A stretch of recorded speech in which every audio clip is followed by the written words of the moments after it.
My name is Gordon Noval.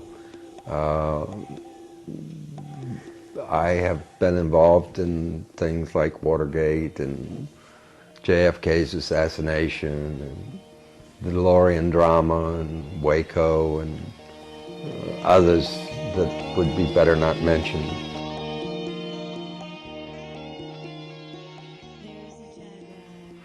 They're all over our rights. You know, the Constitution's out the window. Patriot Act is a joke. It's a fascist document. Why? And the answer is paradoxes. They recognized in the mid-50s they probably had rigs, Dugway, etc., that were beginning to go up and down from the thing, and they began to recognize the paradoxes. And the paradoxes are, tell me how you're going to run an economy. We're getting ready to cut loose a study with Arlington Institute on how do you run an economy if you know the future. How do you do it? How do you do it? We're interested in the Plutopian enhancement of the economy from about 44 trillion GDP currently to about a quadrillion a year in about 10 years, and making everybody about 100 times more wealthy and spreading the wealth out and causing an equalization, and people don't have to work if they don't have to pay for energy. But how many of them are real? Have you ever seen a photograph of an E.T. that you really believe was a photograph of E.T.? And the answer is, I ain't seen one yet. Now, do I believe they're out there? The question, yes. But, you know, what Burish said seemed to be real. And I would believe that he got to meet them. If any, they would interface with Majestic before they would interface with a group of mad rebels, okay? I'm in favor of the what I call the extraterrestrial revolution, which gets rid of the need for government and all of this crap that goes with it, these decision makers that basically screw with our lives every day. They know that we will play hardball and that we know how to play hardball. I mean, now that we build, thanks to Bill Hamilton identifying all the Majestic characters, you can go chase them, you know, they're chaseable. The guy has really got a tail, and that's right. And I would suspect that if he and I could get on the same page, that he would be able to communicate to the Majestic inner circle of, hey, you need to consider what these guys are doing, because you know they're going to do it with you or without you. They've got your technology. They've got it. They're prepared to fight you at the drop of a lawsuit. Well, so what do you want to do? You want them to join your team? Well, ideally, it would be to get Majestic on our side. That's what I'm asking. You know, yeah, absolutely. You know, and then we could confront the Bilderbergers, because when I tried to confront the Bilderbergers via Kissinger and Brzezinski, the next thing I know is, I mean, marijuana's turning up my pocket, crack cocaine under my front seat of my car, videotapes going out, and da-da-da-da-da, my apartment's being black bagged. And, I mean, it was endless. I mean, I got a list of all that crap. What's the difference between the mafia and the government if they're trying to kill you? None. You know, nothing. They're all the same. They're all gangsters. If I had to do a biography today, I'd title it Government by Gangster, my experiences as a citizen of the United States of America. Hal has told me stories of interviews that he's had with generals who said, yes, we put all the money into paying for studies to keep universities from doing anti-grav work in the physics department. Is lying. We would give them $5 million to do the 6 habits of fruit flies, you know, that kind of stuff, and they paid off. They stopped all anti-gravity research commencing in the mid-50s. For reasons beyond his control, Mr. Noval was not responsible for the final economic planning, construction, management, or operations of the exposition. For the many years I have known Mr. Noval, he has always been a gentleman and a businessman of honor and integrity with a highly creative and very broad macro vision. He has extensive business, political, intelligence, research, and technical skills in program planning, organization, and proper management execution on any scale. During the long term of our relationship, Gordon has become nationally known for his controversial investigative concerns and socio-political campaigns. He is, in point of fact, an absolutely fearless individual in pursuit of the people's justice when he believes in the righteousness of his cause. By definition, he is a true American patriot. I highly recommend him to anyone for his experience, leadership, genius, and persistence and determination to see his or others' visions successfully realized. I am proud to call him my friend, blank. That's a great letter. Yeah. So. Is that a publishable letter? Yes. So Gordon, you are a very, let's say, notorious individual, and we are incredibly pleased to be able to interview you today. And you've got an incredible project that we're not going to talk about at all, I don't think.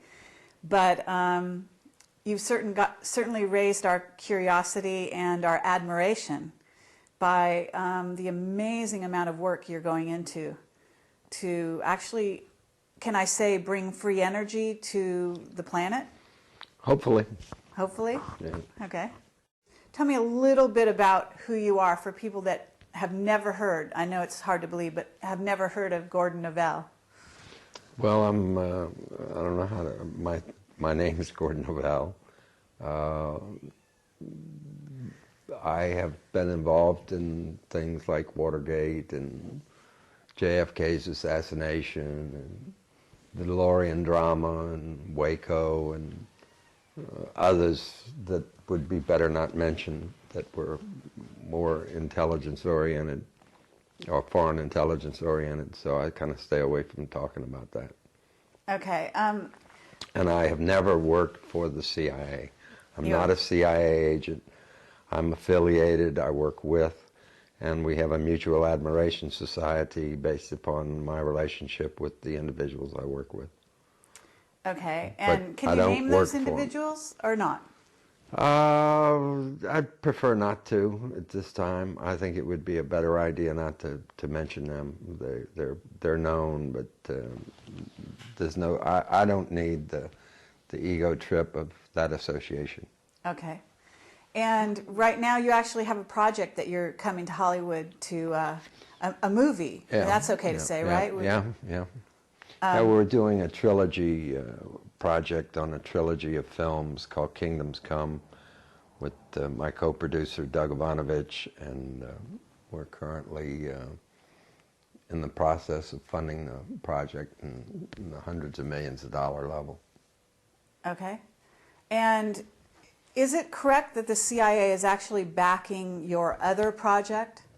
Is that something you want to say? Well, they're interested in supporting and endorsing a number of things that I'm doing because they are capable of changing things like global warming and getting rid of global warming and getting rid of the chaotic conditions of our current New World Order and that kind of thing, getting rid of the murder and mayhem that goes on in the planet.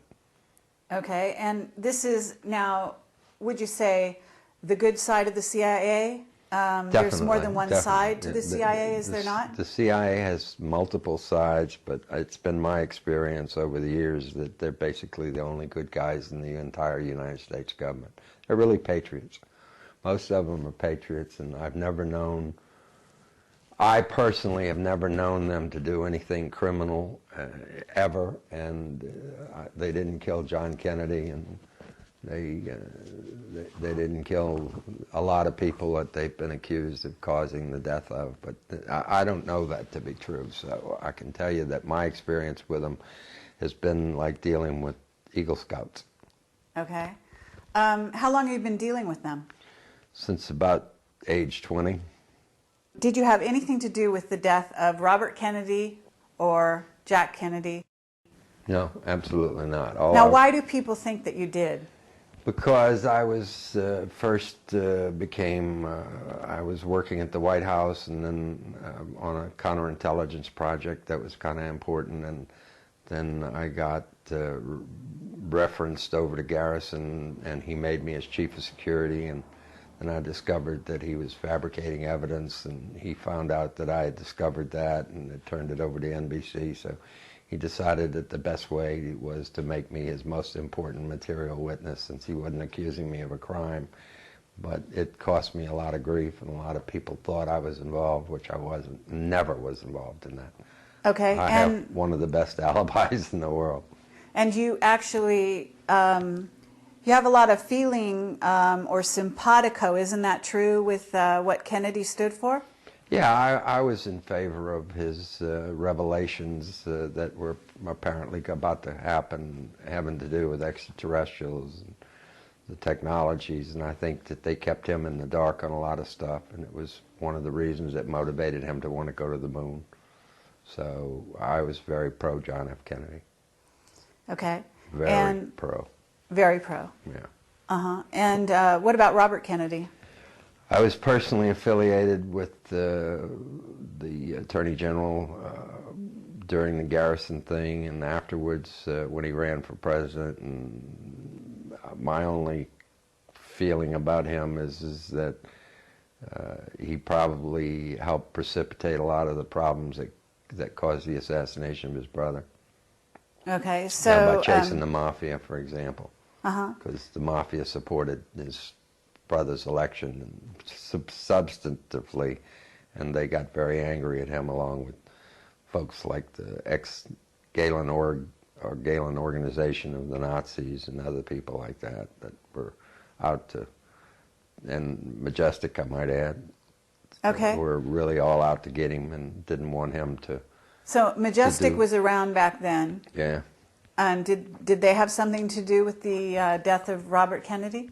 I don't think that they had anything to do with the death of Robert Kennedy. If Robert Kennedy was murdered by an assassination, it was a Manchurian candidate type of thing, and I don't know who engineered it. But I've never, ever known an individual at the CIA to ever indicate to me that they were part of any plot. And I've known a lot of them, including directors. And what about John Kennedy? Was that a Manchurian candidate as well? No, I think it was just a patsy. You know, Oswald was picked for his role in maybe one of a dozen plots that were being hatched off at the time, and he just happened to be in the right place at the right time to get the pin the tail on the donkey. Okay. So how many shots were fired? I mean, you can, near as I can hear, there were like 3 or 4. So you know, I don't believe that he did it. That anybody could have done that the way they claim he did it, and I couldn't do it, and I don't know anybody that could do it, and so I don't believe it. I don't believe that Malik or Carcano did the deed. It may have well been used in the deed, but did it actually cause the death? I'm not sure what did it. Could have been frangible bullets coming from somewhere else up on a grassy knoll, etc. Uh-huh. And did you think that, I guess, Lyndon Johnson or anyone else had a hand in it? If they did, they certainly kept it away from me, because I was working with the Chief of Staff at the White House at the time. When the Garrison thing came down, I was working with the Chief of Staff, and I never knew any involvement by the Chief of Staff or Mr. Johnson, and I was very friendly with both of them. So the answer is, I don't think that. I think they were just down the pecking order of power that runs the world, and they just happened to be conveniently in the places where they were at the time. Okay, so, well, as far as Majestic or the Illuminati or the Bilderbergs or the Rockefellers, the Galen org. The Galen org. Yeah. There was a German SS officer by the name of Galen who had a continuing organization that continued on past World War II that was substantively involved in lots of nasty stuff and still is today. Okay. And are they set up in this country? They're set up all over the world, but they mostly answer, if not to the Illuminati, is the only place I know that they answer to anybody. Most people all answer to the Illuminati if there's any power in any country. What about Majestic? Do they get along with the Illuminati? According to my information, Majestic and the Illuminati are not seeing eye to eye over the idea of triaging the population of the planet in order to bring the population down to a workable level, or it's safe to have life. We're approaching a very high number, around 7 billion people, and they would like to triage a bunch of the population, and Majestic, which is mostly U.S. military people and some other foreigners, don't want to see that. They're not in favor of mass assassination by AIDS viruses and stuff like that. So this is a good side to the Majestic 12. It's the only good side I know of. Okay. It's the Because only I good know side. you're not real friendly with them. I am friendly with a couple of the members of it, but I'm not friendly with their programs to destabilize some of my businesses. So Okay. they were very nasty last year, and we almost ended up whacking each other, and it didn't happen because of a CIA safe house agreement that protected me and saved my life, actually. So I'm very, very, very indebted to the CIA. So what can you tell us about why you don't get along with Majestic? Like, what is it that puts you guys at odds? What Or puts even, us maybe is- this will tell us why the CIA doesn't get along with Majestic. We sort of expropriated their technologies from the aliens, and we're not giving it back, and we're just You kind of- personally? Yeah. We got very lucky back about 17, 18 years ago, and we got our hands on the technology and worked to reverse engineer it and pretty much figured it out. And at which point we began to figure out everything that they were doing. So they don't like the fact that I have that, and I have put up a protective wall that they can't beat. So killing me is just going to cause it to go all over the web. So the CD-ROMs, they're all packaged real well against that eventuality. They better hope I never have a heart attack. Okay. So you've set that up so you're protected. Yeah, I have a lot of friends in foreign countries who have copies of the CD-ROM, which is basically a Green Mail 101 type of document, and it says, as long as you leave me alone, I'll leave you alone. You fool with me, I'll eat your lunch. So tell me a little bit about how you came across, I mean, you're really a big picture thinker. And how did you actually start thinking along these lines?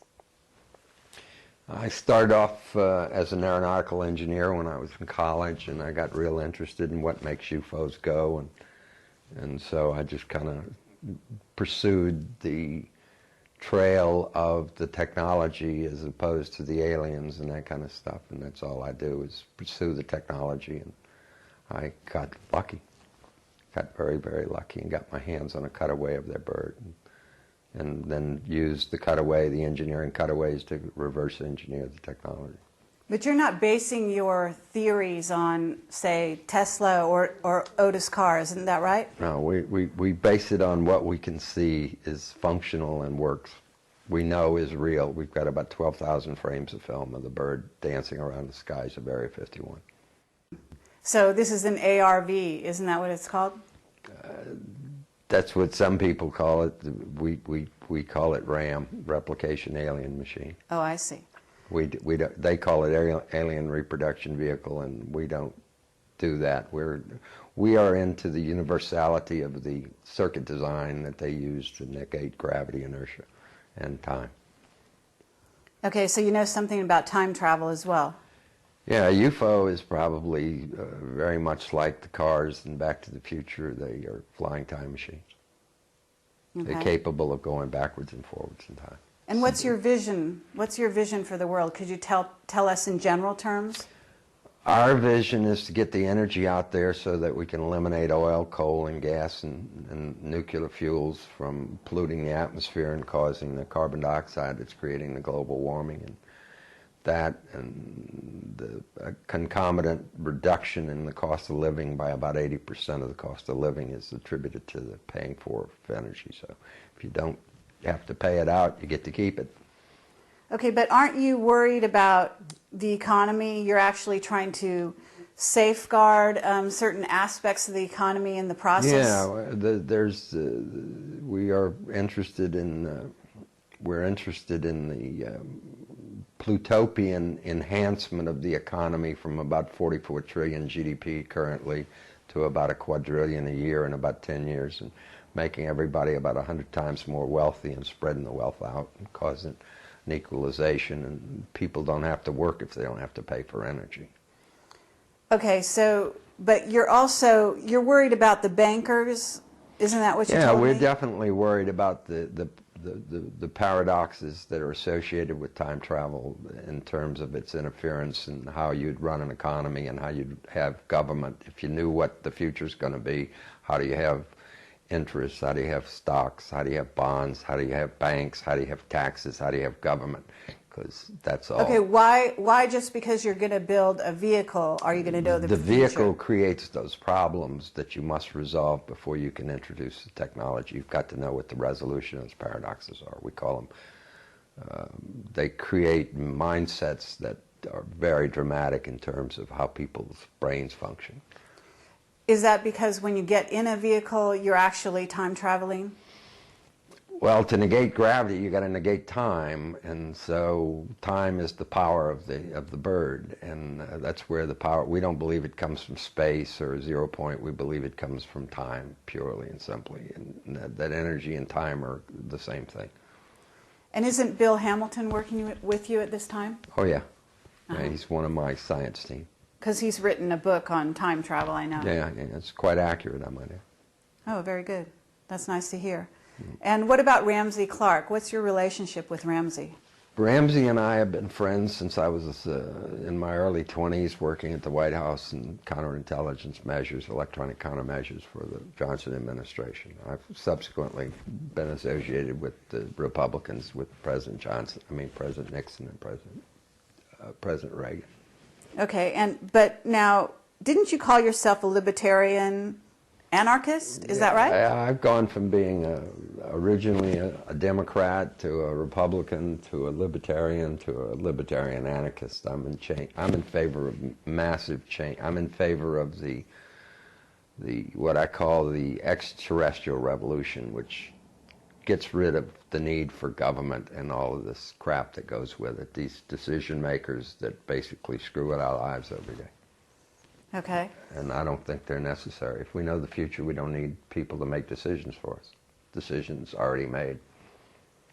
Okay, why aren't you working with Bob Bigelow, for example? Because Mr. Bigelow is worried, apparently, about his funding from the Senate and the Congress for his inflatable habs that he's putting up in the shuttle and some of his satellite work. And if he does work on alien technology, then he won't get funded. They don't want to fund you.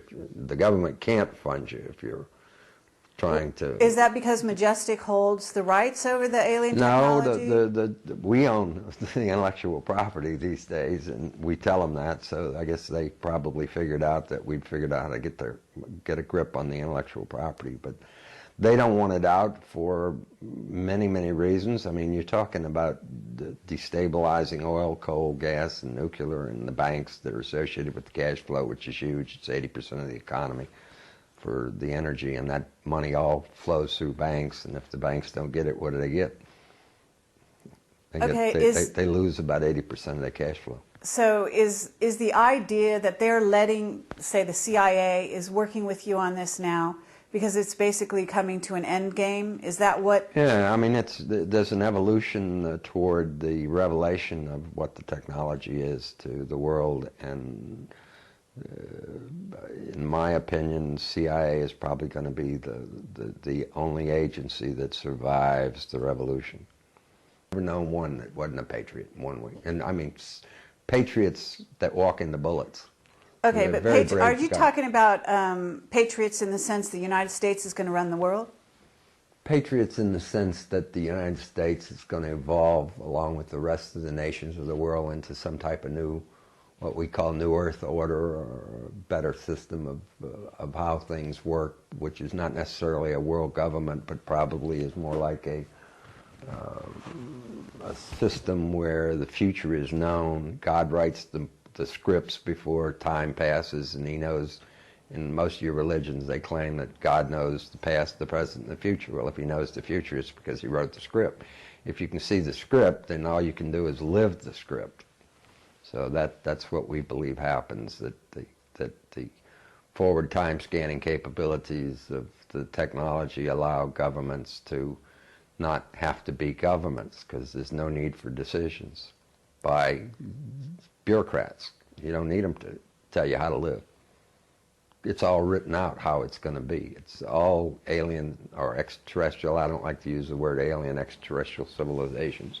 Probably all go through the exact same revolution. Oil seems to be a part of the evolution of planets to get their energy, and then the oil is no longer needed because it creates problems like the global warming problems that we have today.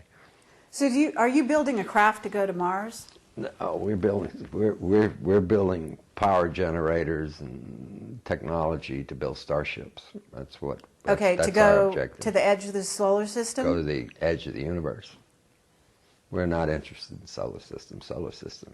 There's nothing out there of any consequence. Okay. And have you met any aliens? No. I know people who claim they constantly communicate with them, and are in touch with them. But no, I haven't had the pleasure or displeasure. Have you ever communicated with them through your friends, say? Yeah, we attempt to have these surrogate little discussions. But Oh yeah, and because you work with Lizette, what's her last name? Larkin. Larkin, yeah, and she wrote the book Talking with Extraterrestrials, and sounds like she communicates with someone out there. Yeah, you can't attribute her level of intelligence to going to school. It's just not there. That type of thinking and the type of philosophy that she says that they advocate and the way that they see life and how we should live it is completely. It's not anything that we currently enjoy. Yeah. Right. So you've had dialogues through her. Yeah, we're currently trying to set up contact. Okay. But I don't know if we'll ever have any success. Okay. So you don't know what the ET thinks of you.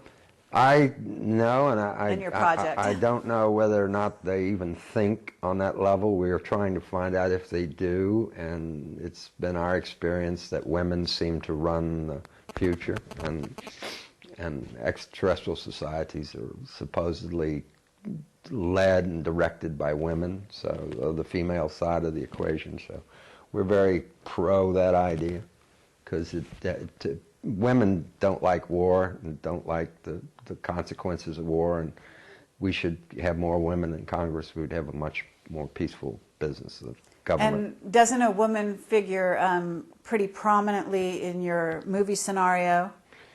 Yeah, we got the judges and the prosecutors are women, and we kind of look at them as the ultra-terrestrials, the folks that don't need spaceships to move around. They just think, and they're there. So yeah. We're very avant-garde toward the idea of women being the leaders of tomorrow, not men. Now, didn't you used to be friends with John Lear? Yeah, we were good friends a long time. Okay. So did you go to Area 51 with him, or No, I where do you know refused. him from? The night that he and Bob Lazar got stopped out there by the Whacking Hut guys and all that, whether or not it all happened, if it happened, it seemed to me to be a kind of a set-up routine. And Dr. George Uhlig and I were friends, the director of research and development, Hercules, and we didn't want to go there. We didn't want to go with John. We thought there was something smelly about it, so we didn't go, and it pissed John off no end. Uh-huh. So. But you remained friends after that. I knew his mom and dad before that time period. I go back to this late 60s with being affiliated with his father, and knew his mother, Moya, because she was very close to my friend John DeLorean, that kind of thing. Uh-huh. So what can you tell us about John DeLorean? It's a great sadness, believe me, when I say that he's gone, because he was one of the great men of the 20th century in terms of his thinking of the idea of non-obsolescent cars by building cars out of stainless steel and making cars where they didn't wear out, which is very possible, and they don't want to do it, So I thought I worked very closely with him. We've been friends since I was 15 years old. I met him out on the Bonneville Salt Flats when he was sponsoring Mickey Thompson's Land Speed record car. So John and I go way, way back. And I thought he was one of the great men of all time. He really was. Sounds like he's to some degree an inspiration for what you're doing now. He was a grand mentor. He knew how to fight once he knew what he was fighting, and he and I were very close friends, and he allowed me to kick the crap out the FBI, so it was fun, to be very frank. And the FBI is quite a formidable group of folks, but when I had John DeLorean as my associate and client, it was easy to beat their brains out. But you're not a lawyer, so when you say he was your client, in what way was he your client? I was his chief of strategic planning. You might call me his chief investigator, like I am for Ramsey Clark. I've been Ramsey's You're chief using investigator. present tense. You're still working with Ramsey. Yeah. I'm still, but I didn't do Saddam. I'm not affiliated with the Saddam defense. I left him out. I'm not bulletproof. Ramsey's got a halo, and nobody wants to kill Ramsey, but I'm not sure they wouldn't do it to me. So I haven't. Let's put it like this: the stories I could tell you, I don't want to tell you about that. It's a very dangerous game, very, very dangerous to defend Saddam Hussein. He's had a couple of his lawyers murdered by the Ministry of Interior, and I think that the whole trial, not saying that Saddam's a good guy, that the whole trial was a charade, and it should have been in The Hague, a la Milosevic, and that trying him without a Sunni judge on the bench and assassinating his lawyers is not the way you conduct a trial. You don't conduct a trial by killing off somebody's defense lawyers. I'm amazed that they didn't kill Mr. Clark. Okay, but didn't we set Saddam up to begin with anyway? Yeah. I mean, Saddam was like a saber-toothed tiger, and after the Iran-Iraq war, and he was starving, and he jumped out in the middle of the road to grab an antelope out there he thought he was going to eat, and the next thing he heard was beep beep, and the 18-wheeler ran him down, which was us invading him, Kuwait. Kuwait, I don't think Saddam should have gone to Kuwait. That was a dumb move and a very big mistake, but you got to realize they called his loans, and he didn't have any money to pay them, so he called their country. They should have left him alone and let him restore his economy so that he could pay them off. What about the Stargates? You believe in that? I don't believe in Stargates. I'm not a fan of Stargates. I've heard that they exist from people who claim that, but in fact, we use it in the movie. The technology is a weapons delivery system of the first magnitude, because there's no way you can stop it. Bang, it opens up over your planet. You got a nuke going off. How do you stop that? There's no defense against a Stargate for a weapons delivery system. So if they exist, they're the most formidable weapons delivery system, other than the UFO, that could ever be. So philosophically, I'd like to see the elimination of the forms of government that we have today that basically, they're all over our rights. The Constitution's out the window. Patriot Act is a joke. It's a fascist document. So what do you think of the neocons? Gangsters. I call them gangbangsters. I don't think of anybody that can go off and put a war like Iraq together and kill 150,000 people all deserve to be tried for war crimes. That's what I believe. They ought to all be hung for war crimes. But you were very involved in Waco, isn't that right? Yeah. So what happened with Waco? Because you have a very interesting story along those lines. They murdered him. Right. They mass murdered him. The ATF attacked them, and they got the response that they asked for because they knew what they were going up against, and they blew off the front door, and they killed everybody standing around the front door. And they then hid the front doors. After they filled them full of bullet holes, they naturally came and got them and got rid of them. They set the place on fire, and they blew them up. And why? I mean, why? Do you know why? Apparently part of the games that they're playing to set us up for 9/11 and some of the other things in order to create us into a neo-fascist political police state. So that was something of the beginning? Quasi-military political police state. Okay, but didn't you tell me that you got the FBI sort of into a corner in that? Yeah, I got him with the FLIR tape. Myself and Bill Colby got together, and we discovered that there was a lot of gunshots on the FLIR tape, and the government then put on a charade test of it. The judge was the real culprit in the whole thing. He engineered the whole assassination of all those people. Obliteration. But Janet Reno had complete control, didn't she? She did, but she was just there when the truck went by or the bus went by, and she wasn't there when they did it, and she came in a little later and did it, and she covered it all up, and she doesn't like me a whole bunch, and I don't like her a bunch.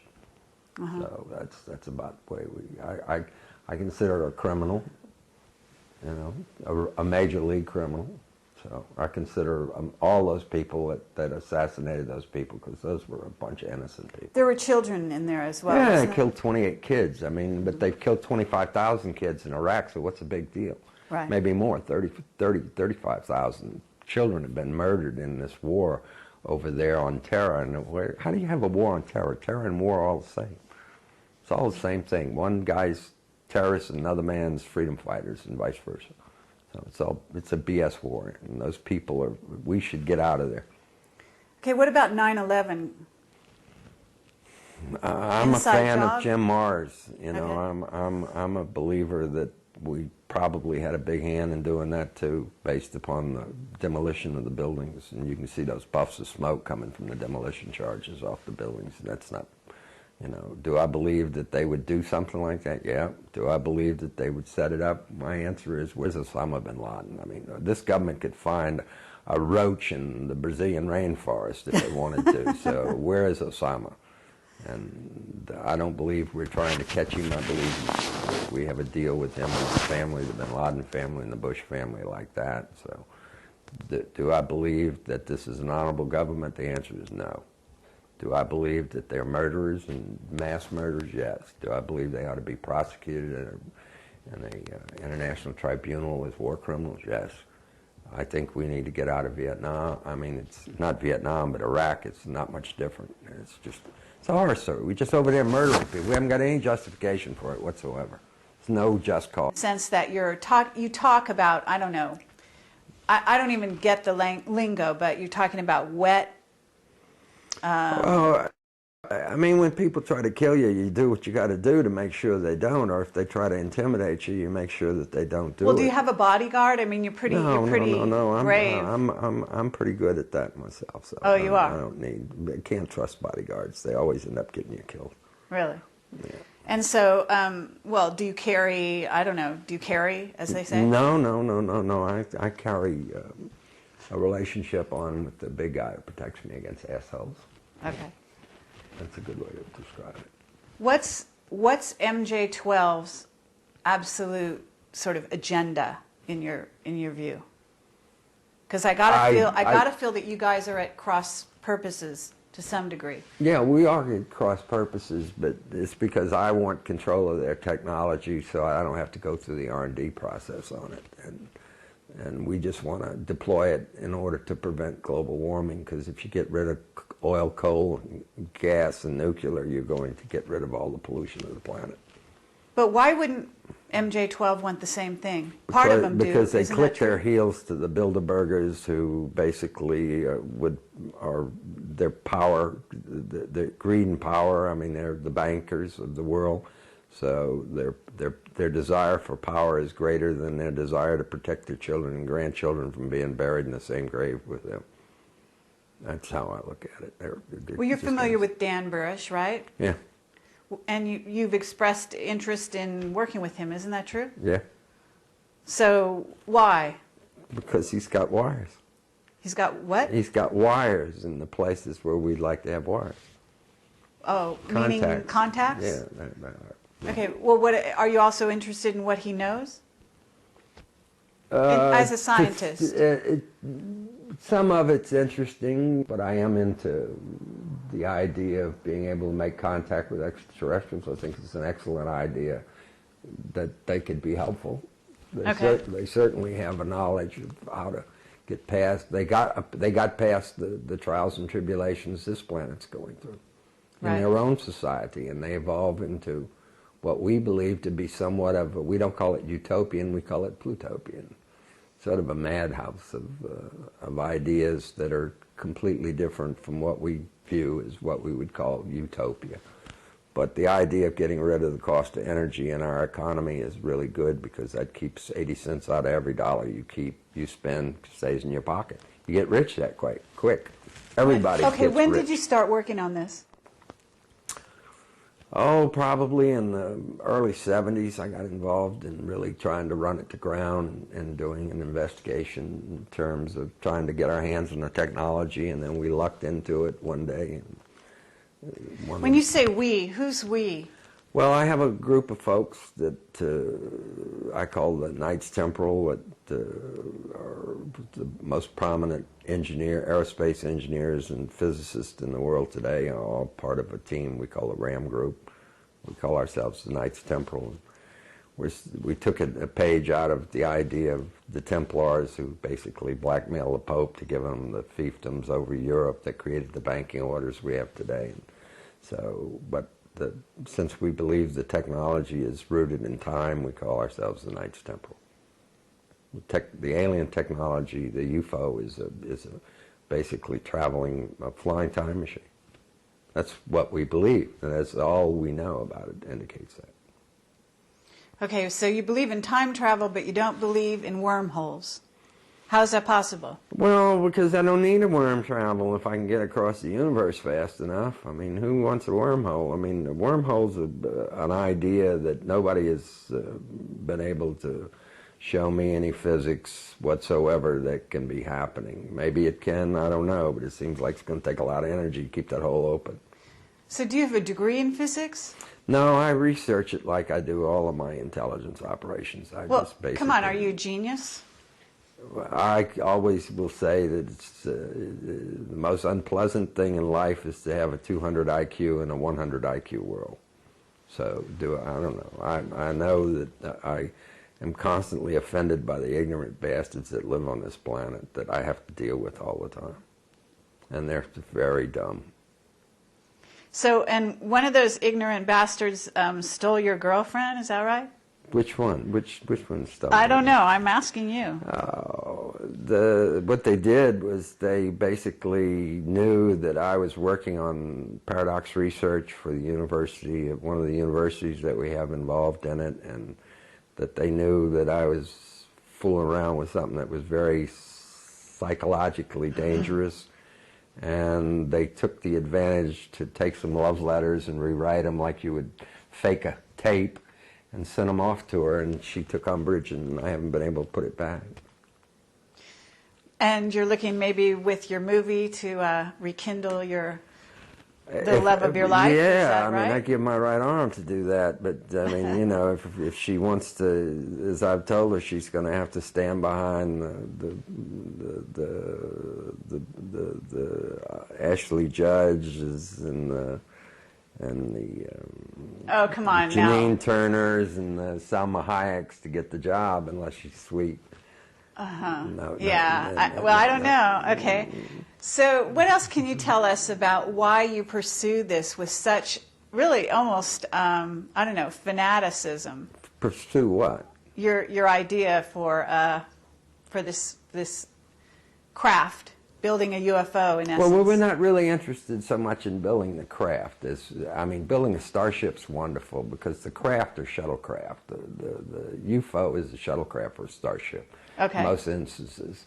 And not to say that they can't get across as quick, it's just a lot more dangerous when you don't have the support system. So what we believe is that the idea is to make power, make electrical power, be able to put what might look like a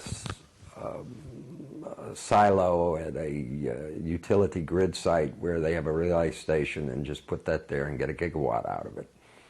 And that, if you can mass produce those toys and get rid of the need to pump oil into these fuel reactors that we have out there that make power in cars and planes and boats and trains and everything else is unnecessary. You can get rid of all that. You don't have to fly it initially, but you definitely have to get rid of it. We don't need petrol-burning machines, and we don't need to waste a lot of time going through all of this evolution of hydrogen economy, because it takes a barrel of oil to make a barrel of hydrogen, and that's a charade. Okay, but what's going to happen if there are earth changes to your ideas? Well, we're in favor of being able to make changes to the earth changes quickly. We're in a race to try to get this technology developed before the earth is. I don't call it global warming. I call it global burning. I mean, it's getting hot. It's getting really hot, and it's. I mean, when you see the. Well, isn't this the sun and the solar flares got something to do with that? I mean, some people say that, but I mean, it's obvious that from Vice President Gore's film, Unintended Consequences, or whatever he called it, we are heating up the upper atmosphere by pumping carbon dioxide out the tailpipes of our cars, and out of our planes, and out of our trains, and out of our boats, and out of our everything. So this is the time bomb that you think you're up against, is global warming. Yeah, I mean, I've heard the tales about the black planet coming through and Nibiru and all of that, and you know, show me, and I'm from Missouri, you got to show me a picture of it coming, and I'll buy it. But they tell me it's there, and I mean, I've heard stories about it, but I mean, for me, it's, you know, I think E.T. keeps us here. E.T. created us, and E.T.'s purpose is to keep this little laboratory called Earth going forward toward evolution so that we can grow up to become extraterrestrials and spread our seed out through the universe and basically spread life, which is the prime directive, not to go where no man's gone before. It's just to go and to take life out there, because there's probably more places to put life than there is people to put on it. There's a lot of planets. Okay. Well, that's actually a beautiful idea. Well, it's the best thing I can think of to do. I mean, I got enough time in my life to do it. And you think you're going to last? Do you think you're going to deliver this time? Well, you know, all you can do in going up Everest is try. You know, I mean, it's just, do you make it to the top or do you don't? I mean, it's not the accomplishment of getting to the top. It's the doing of trying to do the deed. Mm-hmm. You know, if you don't do the deed, at least you tried. You know, I can't say that you weren't serious type of human being. You know, we're going to kind of backtrack a little bit, and we're going to ask you about Watergate. Okay. Because now, if I understand, you wired the Oval Office? Yeah, I put an electronic countermeasure system to defeat people bugging the Oval Office. Okay. And bugging that was conversations or recording any conversations in the room. Right. But were you involved? You were involved in also supposedly erasing all the tapes. Yeah. The tapes of Nixon's tapes, right? Mm-hmm. It was a good idea. It was a good idea. Yeah, I wish I'd have done it. Okay, but they weren't erased, and you've heard them then, yeah. Right? You've heard it. You must have heard all 4,004 tapes. Really? Yeah. And so, what can you tell us? What do you know? I think if I had knowing the level of intrigue that was going on and what Watergate was really all about was much of a cover-up of why we lost the war in Vietnam. It was they were about to have Senate hearings for. Is this on? Yeah. They were about to have Senate hearings about a post-mortem on Watergate, and the powers that be elected to create Watergate to take our attention away from the post-mortem, and the Senate and the House Intelligence Committees became so busy with Watergate that they couldn't do the post-mortem on Vietnam, which I believe is the crime of crimes. It was a terrible crime. We were over there just to get money and take the money out the Golden Triangle for dope, take it out to Area 51. So you're saying that the money for dope went straight to Area 51? The whole Vietnam exercise and killing 55,000 Americans and about 2 million Vietnamese was for the purposes of operating the Golden Triangle's heroin operations in order to pump the money into Area 51, because they couldn't fund it except by going off balance sheet. And they did Vietnam, and then they did Afghanistan in the 80s, and then they did Colombia in the 90s with the cocaine, the crack cocaine crap, which is as evil gets. And so basically you're saying that our government is running the drugs? I'm saying that Majestic is no longer a part of the government of the United States, and it's been privatized and it's run by the people who run the world. Okay, so you're alluding to the fact that Majestic is responsible for running the drugs. Is that what you're saying? Yeah, with the help of other agencies of the government, they moved a lot of that money. The FBI? Sort of, maybe, probably. And not the CIA? I mean, everyone always says the CIA is involved in all that. Yeah, but I'm not going to throw rocks at them. They did what they did, but they thought that they were doing the right thing. Mark felt when he told Bob Woodward that the whole reason for Watergate was all about covering up the Vietnamese operations of the drug sales and the Golden Triangle to supply the money to do the back engineering of the UFO, which cost billions upon billions upon billions, 100 billion plus. To back engineer the UFO? Yeah, the crash at Roswell and other places, crashes. So what do you know about the crash at Roswell? What you read, it's all out there. Did Nixon know? Probably. Probably? Probably.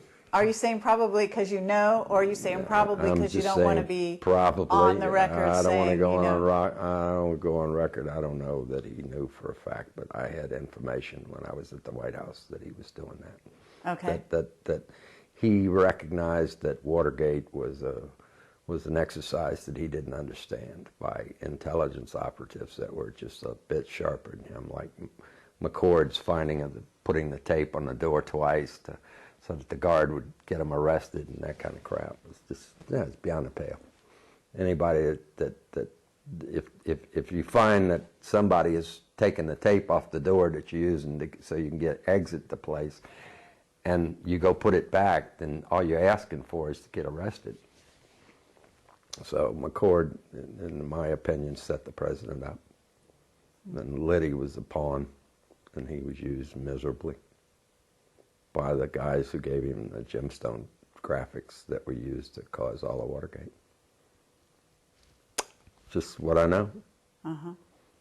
And can you tell me about didn't they develop the whole idea of the Manchurian Candidate during the Vietnam War? Well, Lawrence Harvey, the actor, probably might be able to tell you more about that than me, but the answer is that technology's probably been around a while. So, the ability to get people who are I think the word is, I'm trying to get the word, somnamblistic, where they're subject to being hypnotized in a second, and whatever you tell them to do, they'll do. So, but this is MK Ultra we're talking about. Yeah, MK Ultra had a major league play in all of this.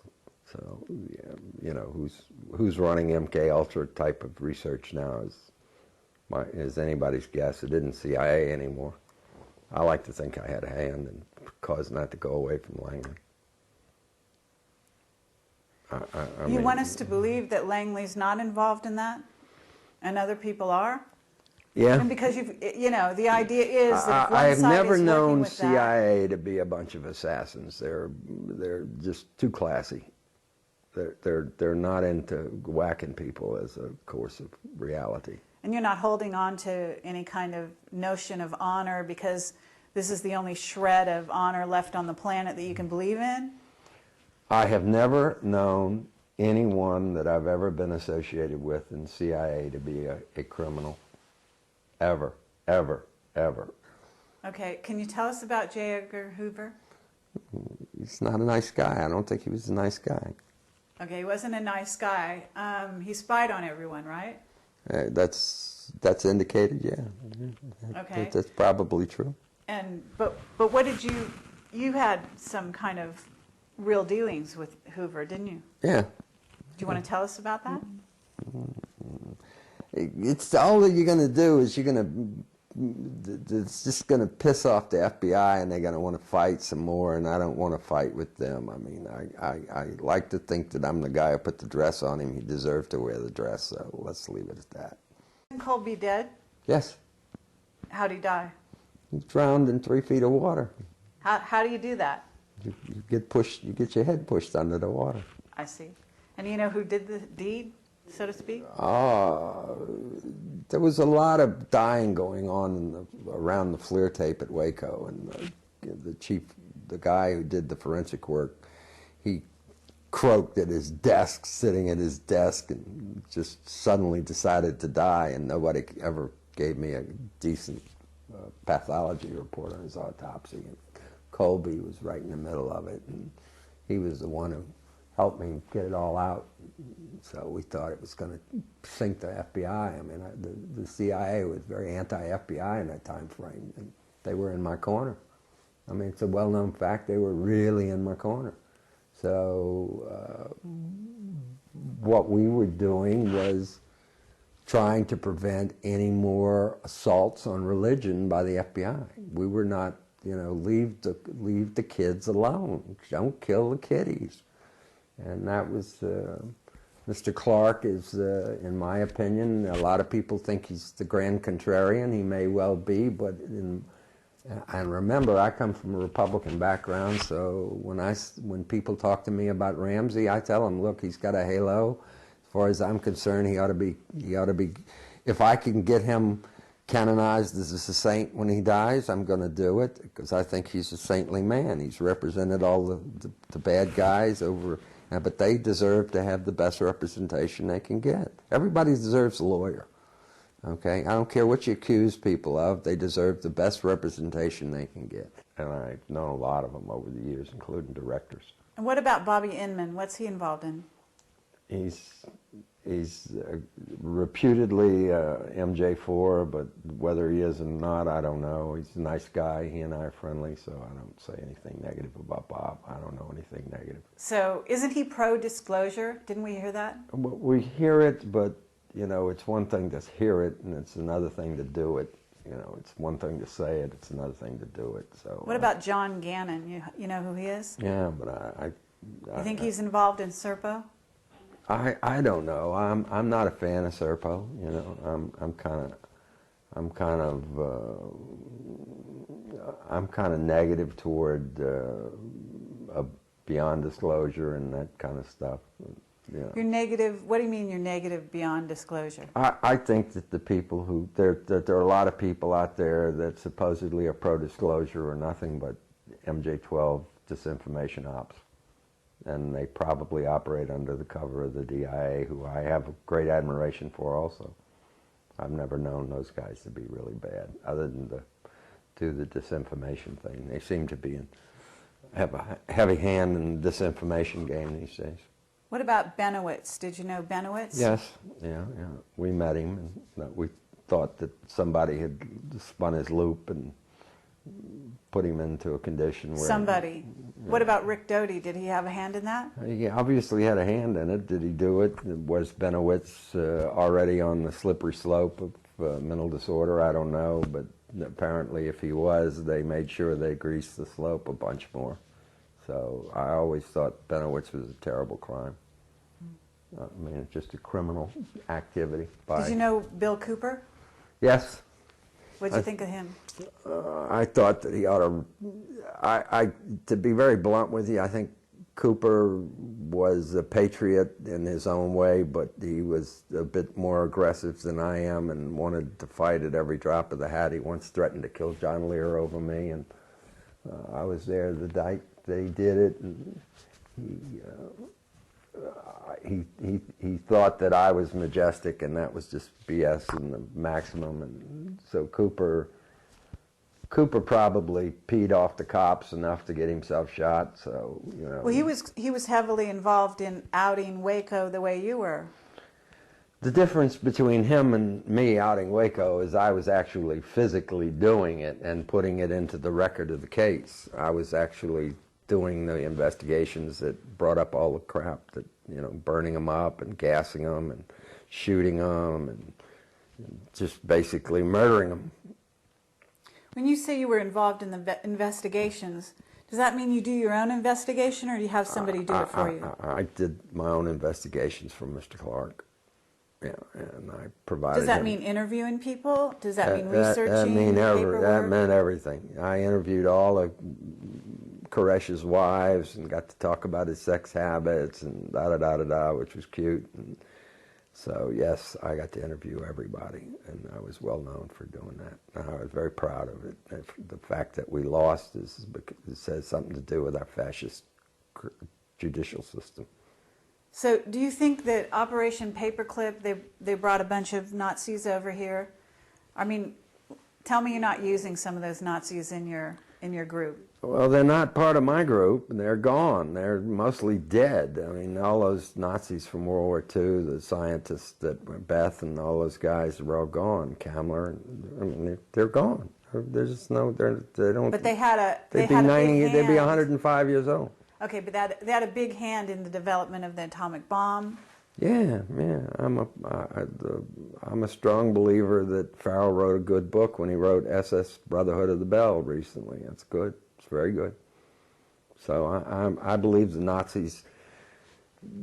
Nazis' influence is out there. We can see the neocon fascism in our government today is out there. So do I believe the Nazis are gone? No, I think they're still active.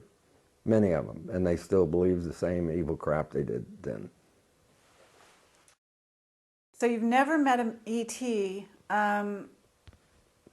Have you been curious? I mean, you've got hands in every pot, it sounds to me. Yeah. Can't you get an introduction to an ET? Yeah, we're working on that. We're doing the best we can with the tools we got to do it with. But yes, Have you been to Area 51 underground? You've been Have to I Dulce? been inside of it? Yeah. No. Dulce's, we did a thorough search for the underground area of Dulce, and I mean thorough, and it's bullshit. It's pure unadulterated BS. There's no underground base at Dulce. We wanted to get in. We just wanted to get in.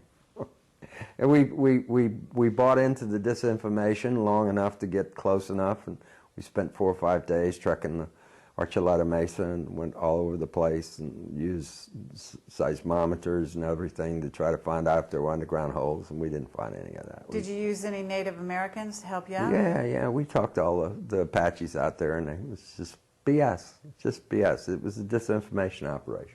And you wouldn't be pushing disinfo right now by telling me that. No, I'll bet you $1 billion that you can't find a hole in the side of Archuleta Mesa in which you can access an alien underground base there. I'll bet you $1 billion. I'd bet my life on it because I went over the place with a fine-tooth comb. Okay, what about underground LA? Well, I mean, anything's possible. I mean, they got tunnels. They got tunneling equipment that is nuclear powered. They can drill tunnels anywhere they want from anywhere. So you know. What about under the Capitol? I believe anything's possible if you No, I'm want to not spend the interested in money. what you believe. No, I'm I interested don't in know what of you any know. underground systems. I'm sure that they exist. I just don't know where You they are. wired the White House, and you don't know if there's an underground base there? Well, you gotta remember, I did that when I was the guy who built the toy that made it work, and so that was why I was there. There was no other reason for me to be there than the fact that I supplied the checkmate system to do it. So obviously, when they needed it installed, I put it in. I put it in there and the Pedernales Ranch and other places. What about Montauk? You familiar with Montauk? Yeah, I don't believe it. You don't? No, What about the Philadelphia? I these believe are, that the Philadelphia experiment probably took place and that they may have done it, but I have no proof that they did do it. I haven't seen a scintilla of iota of really substantive evidence that any of that's true. It sounds to me like a disinformation story meant to lead you away from the technology. Okay, you familiar with Wilhelm Reich? Yeah. What about Wilhelm Reich and Orgone? I think I think he probably got the Food and Drug Administration really angry at him and with his cures, and maybe his cures were real and they didn't want him to do it, and they just said, hey, you got to go. We can't afford you around. You're going to put the doctors out of business, so we're going to put your ass in jail. And they have the capability to frame their mothers, so, and they will. So I'm a real fan of their ability to create fake tapes and fake documents and fake this and fake photographs and fake videos, fake anything. They can fake it all to the point where forensically you can't tell reality from surreality and bullshit. Okay, well, along those lines, I understand that Majestic had a hand in faking emails between you and John Lear that added to the animosity between you. Is that right? Yeah, they did that, and I'm not sure John Lear didn't have a part of it. So, you know, they actually did that, and they faked some other videos. And Are you able to talk about Kit Green at all? no, I have nothing to say about Dr. Green. I believe he's the world's greatest neurobiologist, and one thing and another, and I think that... Is he called in on alien autopsies? Do you know that much? I've heard it, but I don't know what to believe. He has never said it to me. I know that he recently notified me that a bunch of his emails were being faked and that there was stuff that was being attributed to him that was obviously coming out of Majestic's gang, probably using NSA cutouts to do it. Okay. NSA technology, they can bug your phone, bug your computer, and they can read all your email traffic, and they know exactly what they want to put in your next email in order to destabilize your relationship with whoever you're talking to. So, yeah. But Kit Green's a great guy as far as I'm concerned. I have no problem with Kit. He's not an enemy. Contrary to public. I mean, So Jim Mars, he's a wonderful ufologist. He's a member of our he's a team. wonderful writer. He's a member of your He's the team. historical scribe for the RAM group, and he's hopefully my biographer. They tell me that he's going to do my biography, and that's as complimentary as I can get. Okay. You know, he's the world's greatest conspiracy theorist. So. Now, isn't it true you're working with Eric Julian a little bit nowadays? Yeah. So. He's written a book on, supposedly he had ET visitation, he went up and flew a craft, he knows how they work. Is he going to help you? Yeah, I'm going to help him. I'm Okay. helping him more than he's helping me right now. But the answer is, yeah, he's a very bright guy. He may be the Copernicus of the 21st century, but we got to find out that. That's left to... He and I have got to have a lot of dialogues about reality. So, but we're getting there because a lot of the stuff that he's talking about, we'd already found out about. Okay, what about Jack Serfati and Hal Puthoff? You working with these guys? Hal and Jack are like Mike and Ike, or Alphonse and Gaston, or Abbott and Costello, and Laurel and Hardy. I mean, all they do is fight each other and castigate and criticize each other. And, Well, do they know anything? Come on, these Hal Puthoff is a renowned...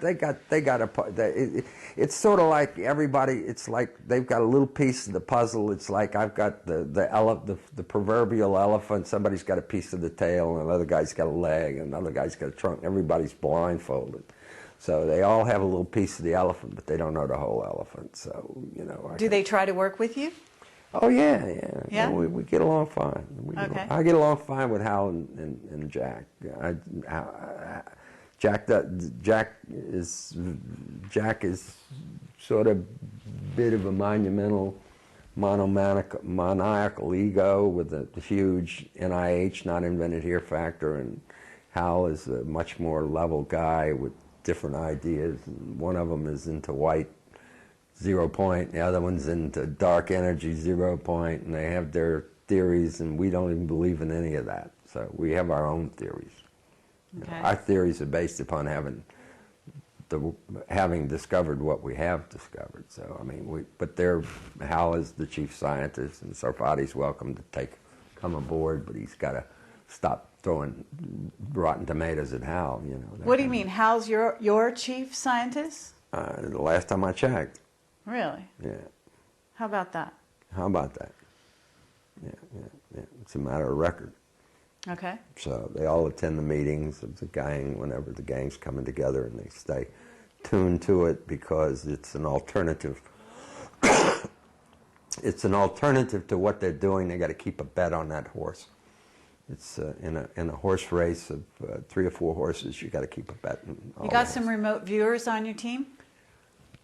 Well, Hal Puthoff is pretty much of a remote viewer. I mean, him and Ingo Swann invented the stuff, so the answer is yes.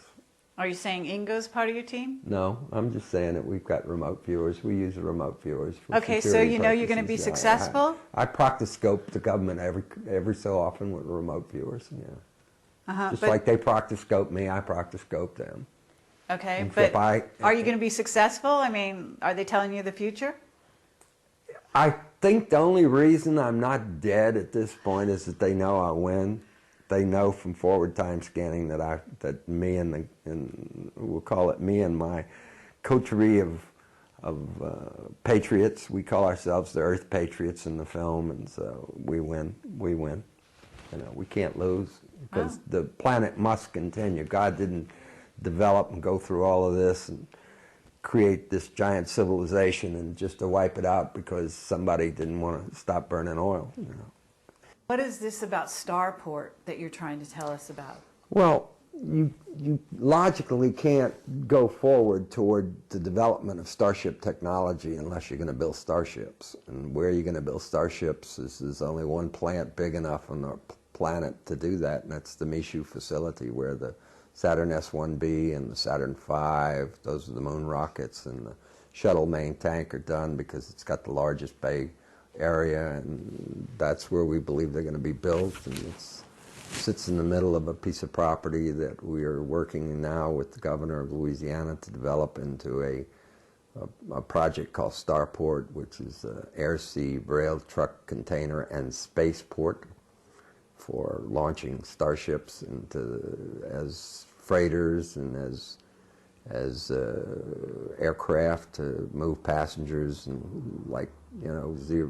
you'd probably make it with the right with the right anti-grav technology. You can probably make a trip from New Orleans to Shanghai or Osaka in 20 minutes or less. We see a completely different civilization coming, completely. An extremely revolutionary condition that is inevitable. It has to happen. What year do you think this is going to happen? Well, as fast as we can get our little programs rolling along, and they're rolling along real well. So I can only tell you that we look to see the technology begin to go into mass production before the end of the decade. Well, who runs this little consortium that you're putting together? Is it you? I'm sort of the director general of the project right now, but it doesn't mean that I want to stay there. I'm just doing the thing. We're trying to take a former minister of defense from another foreign country to have him take over the project and get me out of the loop of having to deal with the daily mundane problems of the daily development of the consortium. It's Can like you tell us Airbus. who that is? No. Oh. No, but we're there. I mean, we're dealing with them, and they know we're there, and they know what we have. And there are a lot of people that know that we borrowed, expropriated, pirated the technology from Majestic, and we're not giving it back. That's that elementary. And so we're developing it, and we're doing it in a way that overcomes the problems that they recognize. One of the big reasons that they don't want to do it is time paradox. Time paradox is a huge problem for them, because if you know the future, then how do you have markets? How do you have interest? How do you have taxes? How do you have government? How do you have free will? Yeah. Isn't that one of your issues? Yeah, well, I've been Nietzschean until I discovered this, and I'm now at the point where if somebody could give me a script and I could go out tomorrow and enjoy my life and just carry out my tomorrow diktat from we'll call it the time forward scan TV, that I could see what I got to do next month, I'd be fine. I'd just go live my life and follow the orders. God wrote the script, why not do it? He knows what he's doing. We're all a piece of him, and why not do it his way? I mean, his way may be a lot better than our way. Free will may not be all that big a deal. So, who cares? Come on, aren't you the biggest rebel of all time? But I'm not a rebel against the stuff that I believe is the reality we may have to live with. I mean, so what? So you mean you're a practical rebel? I'm a pragmatist. I'm a pragmatic rebel. If I see that this is the way it's got to be, and if I can facilitate making that happen and it makes the world a better place to live, then great, you know. I mean, I'm So- anti that. Am I to understand that you've killed a man? No, never, Never? never, never, never, ever. Have you ever ordered? No, a man to be no, killed? no. So you've got a lot of threats going back and forth, but Got a no. lot of threats, but there's, you know, there's the, you hurt me, I'm going to hurt you back, and how I hurt you back may not be the way you hurt me. And so they know that if you have those kind of capabilities of doing dirty tricks, most people don't want to have a guy who has a philosophy of, if you have nothing to do for the rest of your life, go ahead and pick a fight with me. I was there when the bus went by, and the little door opened on the bus, and a mechanical arm grabbed me and said, "You're going to take this ride down on this bus in history," and that was it. I couldn't get away from it. It was meant to happen. It was there. If I could Okay, do it well- over again, I'd avoid it. If I could go back and say, I'm not going to be Garrison's chief of security, I'm not going to get involved with the White House, I'm not going to get involved with the CIA, I ain't going to get involved with picking fights with Mr. Hoover and that kind of stuff, I would avoid it like the plague, because it cost me a wife, 3 kids, $650 million in 5 years of my life, so I don't want any more of that. And when do you think you're going to actually, I don't know, be successful? I mean, If we get the money for this movie, we are successful. We will be making a movie about what we're actually doing. It's basically a docudrama, hidden inside of a drama, wrapped inside of an enigma, and on, and a mystery. And so that's what we're doing. and have you gotten anybody in Hollywood interested? Oh yeah, Anyone we'd know? yeah, Like, like all of them, the brass, the moguls, the titans. oh yeah? Yeah. So they take you seriously. They take me and my friends at Langley seriously, is a good way to put it. And they take our relationships and our evidence and all the rest of it. We've got it. This is all well documented. This is very well documented. So when do you start filming? I would hope that it might be the middle of next year sometime after we finish the scripts and get ourselves into production scripts as opposed to just fat treatments for directors and stuff like that. So the answer is as fast as we can go there. Okay. So we're making headway, and there isn't much that the Majestic gang of sick bastards can do about it, and they know what the consequences these days are going to be if we catch them playing in our backyard anymore. I mean, it doesn't. They can't send. It's COINTELPRO, counterintelligence proactive, same crap that was done in the '60s against the peace movement is done now, except it's much more sophisticated and very strange and very psychological operations oriented. So they know what the price of dealing with this is going to be. It's going to be very expensive because we know exactly where to put our torpedoes. They're all exposed. We know who they are. Okay, but isn't it true that the government or the secret government already has crafts up there? Sure. I mean, in essence, they've got the technology. Yeah, but they've been didn't- dealing with ET but they for can't, 40 you see, years. but so what? I own the intellectual property. So what is that? I mean, they've been manufacturing craft They're that not. we see in our They're skies. They're not manufacturing a lot of them. You see them They're in not. a lot of places because they move quick, but there's not a lot of them. And so Black triangles. So what? You know, that's nothing more than a UFO inside of something that looks like a F-117A to be able to bullshit the public as they come down the rural farm roads. As to, gee, that's an F-117 that's just going slow. It's bullshit. It's all games. It's all psyops. Psyops 101. Uh-huh. So, no, I'm not worried about them. I'm not worried about them a bit. They better be worried about us because we are serious guys. And the team is, most of my team are all NSA, CIA, DOD, White House, and we're not somebody you want to go picking a fight with. Okay. And I'm not somebody you want to pick a fight with unless you got nothing to do for the rest of your life. Okay.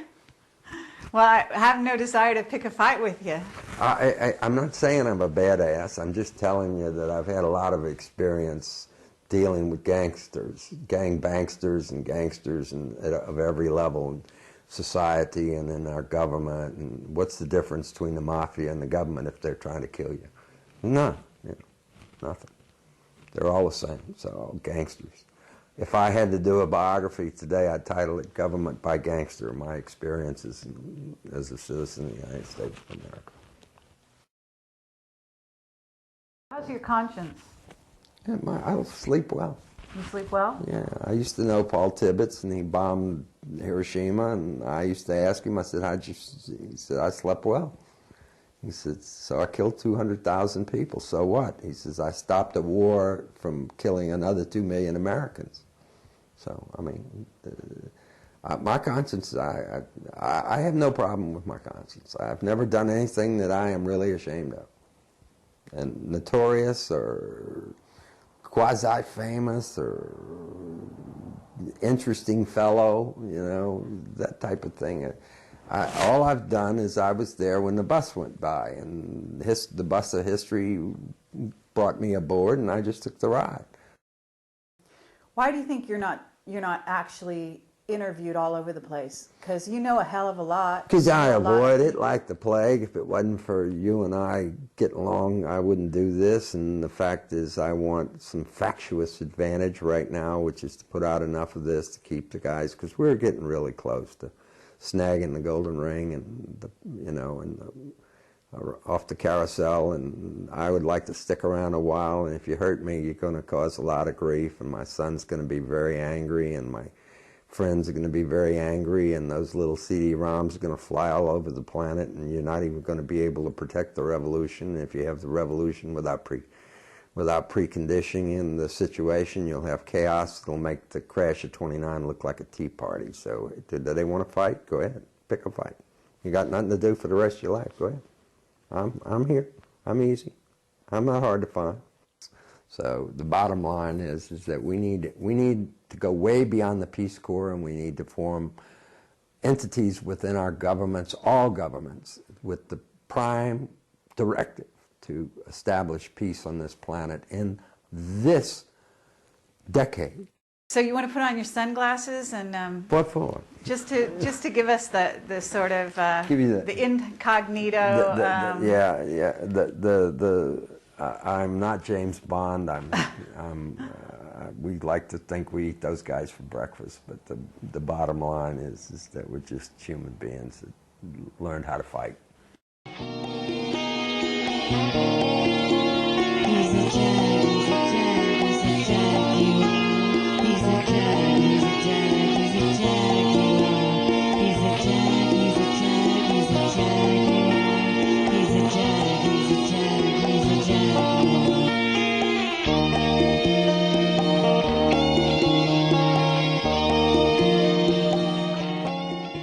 I wrote her over, it was right before the first crash retrieval conference in '04, and so I wrote her some letters, some love letters. I thought I was writing her love letters because she didn't show up on time for the crash retrieval conference.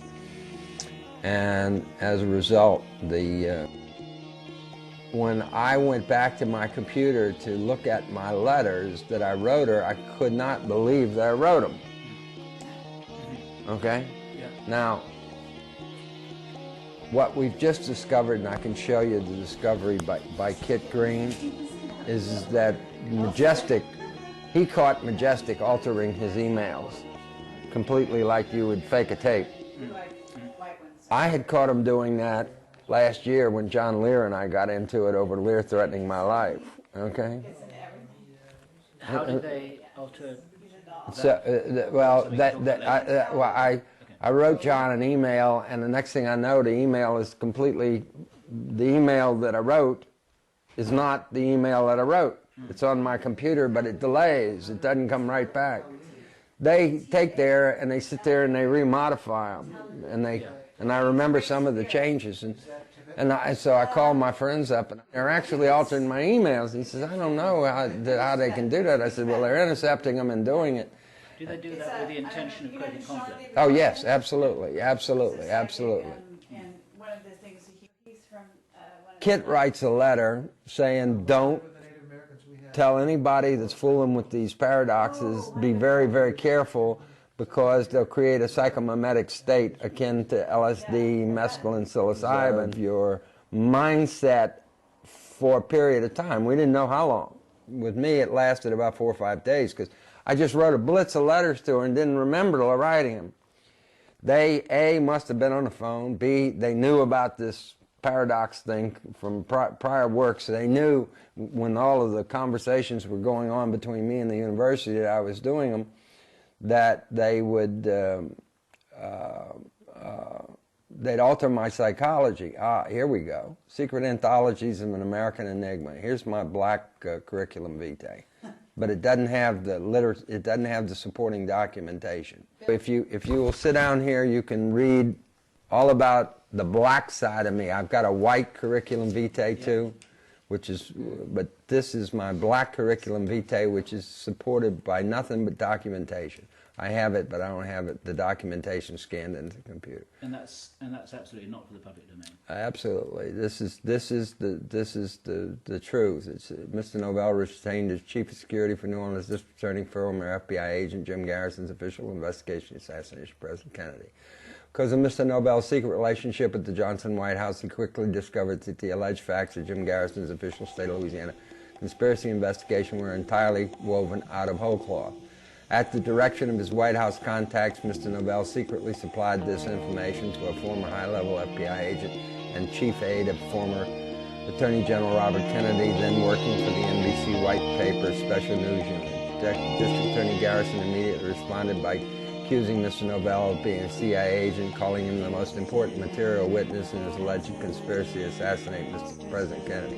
Mr. Noval had absolutely nothing to do with the President's assassination, was not then and never has been an agent or employee of the CIA. Until this time in his life, Mr. Noval, like all the rest of us that believed the FBI was the good guys.